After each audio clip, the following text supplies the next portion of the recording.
All these girls have a father that loves them too.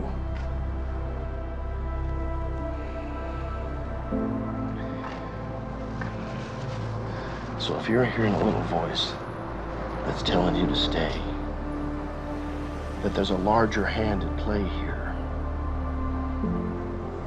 then you might want to listen to that voice. So, Joel, let's start off and talk with me about making this project and working with your brothers and the importance that human trafficking and Priceless has to you and your story. Yeah.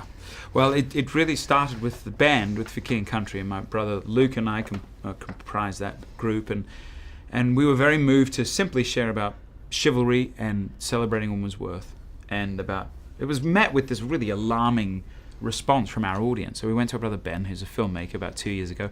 I don't think we had any idea what we were asking at the time.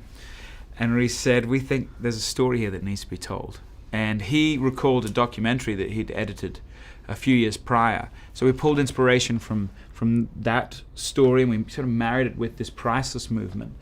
And out came this sort of drama, gritty love story that deals with there's a lot of layers to it. There's this love story of a father and a daughter, the love story of two sisters, the love story of a man and a woman. And it's really asked a lot of questions internally about who we are as men and how we're interacting with a woman in a modern context, who a woman is and where she's finding her self-worth and identity. And then thirdly, what's our global responsibility? But I think there's a great inspiration to it. And at the end of the film, we will put a little kind of call to action, pricelessmovement.com, to sort of carry the conversation forward. Yeah. You yourself raising 5 kids. For you, what was kind of the most important thing as a father that you wanted to make sure was instilled within them, or you'd hope that they would have carried or embedded that trait?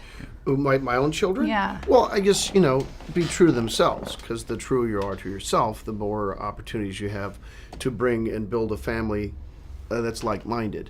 So I guess that would be the idea.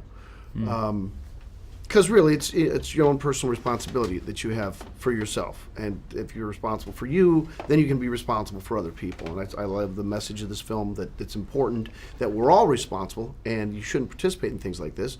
But like that, pricelessmovement.com, you can go and make a difference. Because right now, in San Diego, in LA, in every major metropolitan city in the country, this is happening right now. Women are both being sold and trafficked against their will. Oftentimes there's a misconception that they choose this lifestyle. Most of the time they don't. They get trapped. And so there are organizations like Children of the Night that will help people get out of the life. And so anyway, raise awareness, know that it's happening. It's a horror, and you can do something about it. Has there been a time where you just felt compelled to be involved or to step up and do something when it maybe wasn't initially what you thought it was going to be? You mean like getting involved in an organization or stopping something on the street? Either. I mean, yeah, I don't sit by. If I see something that I know is wrong, I typically say something. But all the better if you can do it in numbers. If you want to be a crusader, you can. You can join one of these organizations. I work with an organization there in Van Nuys, a guy that owns a boot company. It's the Country General Store, and actually this month we're doing an auction. He donates all the proceeds to Children of the Night, which is a beautiful thing. So, you all find a level at which you can participate. You can, support legislation. And Friday in Los Angeles, they just introduced new legislation and they signed the bill. So prostitutes are treated as victims, not necessarily as criminals. So they look into that side of it too. Because oftentimes people don't want to be in this life, and they're actually being forced. Selling of women is real. Selling women, young women, forcing them into prostitution, it's real. It's happening right now, this second. So something to think about.